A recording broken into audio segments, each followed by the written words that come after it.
সম্মানিত দর্শক শ্রোতা ভাই ও বোনেরা, আসসালামু আলাইকুম।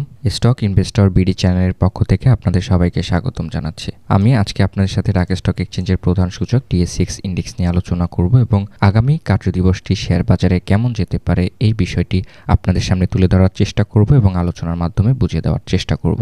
সো হ্যালো, আমি Yasin Shoaib, welcome to my channel. আর এখনও যারা আমার এই চ্যানেলটিকে সাবস্ক্রাইব করেননি, প্রতিদিনকার মার্কেট আপডেট পেতে চ্যানেলটিকে সাবস্ক্রাইব করবেন এবং পাশে থাকা নোটিফিকেশন আইকনটি অন করে দিবেন। অলরেডি যারা চ্যানেলটিকে সাবস্ক্রাইব করেছেন তাদেরকে অসংখ্য ধন্যবাদ জানাচ্ছি। তো দর্শক, আমরা যদি আজকে dsebd ইন্ডেক্সের ডে চার্টের দিকে একটু লক্ষ্য করি তাহলে দেখতে পাচ্ছি আজকে আমরা যে ক্যান্ডেলটি পেয়েছি এটি একটি বুলিশ আপট্রেন্ড ক্যান্ডেল পেয়েছি এবং ভলিউমের দিকে লক্ষ্য করলে দেখতে পাচ্ছি গ্রিন একটি ভলিউম ক্রিয়েট করে দিনটি পার করেছে এবং লেনদেনের পরিমাণটি বিগত দিনের তুলনায় আজকে বেশি হয়েছে। তো বিস্তারিতভাবে আলোচনায় যাওয়ার আগে আজকে মার্কেট মুভমেন্টটি একটু লক্ষ্য করলে দেখতে পাচ্ছি আজকে শেয়ার বাজারের দিনটি শুরু হয়েছিল ৬,২৬৭ পয়েন্টের কাছে। দিনটি হাই করেছিল ৬,২৮৮ পয়েন্ট পর্যন্ত এবং দিনটি লো করেছিল ৬,২৬৬ পয়েন্ট পর্যন্ত এবং মার্কেট ক্লোজ করেছে ৬,২৮৫ পয়েন্টের কাছে এবং মার্কেট মুভমেন্ট লক্ষ্য করলে দেখতে পাচ্ছি ১৭ পয়েন্ট আপ ট্রেন্ডে গিয়েছে। তো গ্রাফ চার্টের দিকে লক্ষ্য করলে দেখতে পাচ্ছি দিনের প্রথম ভাগ থেকে কিছুটা ডাউন ট্রেন্ডের র্যালি করলেও পরবর্তীতে কিন্তু বাই প্রেসারে আপ ট্রেন্ড করেছে এবং দিনের পরবর্তী সময় কিন্তু একটি বড় ধরনের আপস এবং ডাউনের মাধ্যমে গিয়ে একটি পজিটিভ রেজাল্ট লক্ষ্য করতে পেরেছি শেয়ার বাজারের ক্ষেত্রে। আজকে শেয়ার বাজারে ১৩৯টি শেয়ারের দাম বেড়েছে, দাম কমেছে ২৭টি শেয়ারের এবং দাম অপরিবর্তিত রয়েছে ১৭৬টি শেয়ারের দাম। তো যে সকল কোম্পানিগুলো আজকে আমাদের শেয়ার বাজারে প্লাস ইন্ডেক্স কন্ট্রিবিউট করেছে: Khan Brothers, Sea Pearl, Navana Pharma, EHL, Emerald Oil, BPML, Orion Infusion, Lafarge Holcim, Genexil এবং AIL। একই সাথে যে সকল কোম্পানিগুলো আজকে শেয়ার বাজারে মাইনাস ইন্ডেক্স কন্ট্রিবিউট করেছে সেখানে উঠে এসেছে Pubali bank, Sinobangla, Uttara bank, Unilever, Shahjalal bank, Al Arafah bank, Sonali Aansh, Western Marine Shipyard, PDL এবং ড্যাফোডিল কম্পিউটার। দর্শক, সাপোর্ট এবং রেজিস্ট্যান্স লাইনটিকে ড্র করার পরে আজকে যদি আমরা একটু ডে চার্টের দিকে লক্ষ্য করি তাহলে দেখতে পাচ্ছি আজকে আমাদের প্রথম যে সাপোর্ট লাইনটি রয়েছে এটি রয়েছে ৬,২৬৬ পয়েন্টের কাছে। দ্বিতীয় যে সাপোর্ট লাইনটি রয়েছে এটি রয়েছে ৬,২২৬ পয়েন্টের কাছে এবং তৃতীয় যে আমাদের সাপোর্ট লাইনটি রয়েছে এটি রয়েছে ৬,১৮৯ পয়েন্টের কাছে। তো দর্শক, আমরা যদি এখন রেজিস্ট্যান্স লাইনের দিকে একটু লক্ষ্য করি তাহলে দেখতে পাচ্ছি আমাদের বর্তমানে প্রথম যে রেজিস্ট্যান্স লাইনটি রয়েছে এটি রয়েছে ৬,৩০০ পয়েন্টের কাছে এবং তার পরবর্তী যে রেজিস্ট্যান্স লাইনটি রয়েছে এটি রয়েছে ৬,৩৪৭ পয়েন্টের কাছে।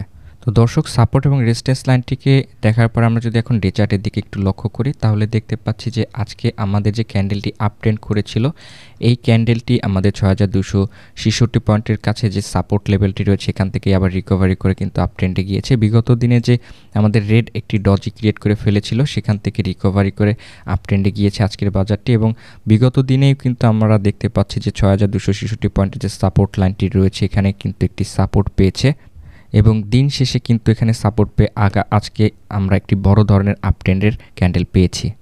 তো বর্তমানে আমরা যদি এখন RSIটিকে একটু লক্ষ্য করি তাহলে দেখতে পাচ্ছি RSIটি বর্তমানে একটি আপট্রেন্ড র্যালি করছে এবং বর্তমানে RSIটি ৬৬ পয়েন্টের কাছে অবস্থান করছে এবং বিগত দিনে এখানে কিন্তু একটি সাপোর্ট জোন ক্রিয়েট করে ৫৯ পয়েন্টের কাছে সাপোর্ট ক্রিয়েট করে তারপরে কিন্তু একটি আপট্রেন্ডের র্যালি আমরা লক্ষ্য করতে পারলাম। তো আজকের ন্যায় আগামী কার্যদিবসেও যদি আমাদের বাজারটি আপট্রেন্ডে যায় সেক্ষেত্রে কিন্তু আমাদের RSIর পরবর্তী গন্তব্য হচ্ছে ৭০ পয়েন্টের কাছে এবং এই ৭০ পয়েন্টের যে রেজিস্ট্যান্স লাইনটিকে যদি ব্রেকআউট করে ফেলে তার পরবর্তীতে ৭৭ পয়েন্ট পর্যন্ত কিন্তু আপট্রেন্ডের একটি ক্ষমতা রয়েছে RSIর ক্ষেত্রে। তো RSIটি বর্তমানে ভালো একটি অবস্থানে রয়েছে। তো আমরা যদি এখন MACD ক্রসওভারটি একটু লক্ষ্য করি তাহলে দেখতে পাচ্ছি MACD ক্রসওভারের যে ফাস্ট মুভিং অ্যাভারেজ লাইনটি কিন্তু ঊর্ধ্বমুখী এবং স্লো মুভিং অ্যাভারেজ লাইনটিও কিন্তু আমাদের ফাস্ট মুভিং অ্যাভারেজ লাইনের সাপোর্ট দিয়ে আপট্রেন্ডের দিকে যাচ্ছে।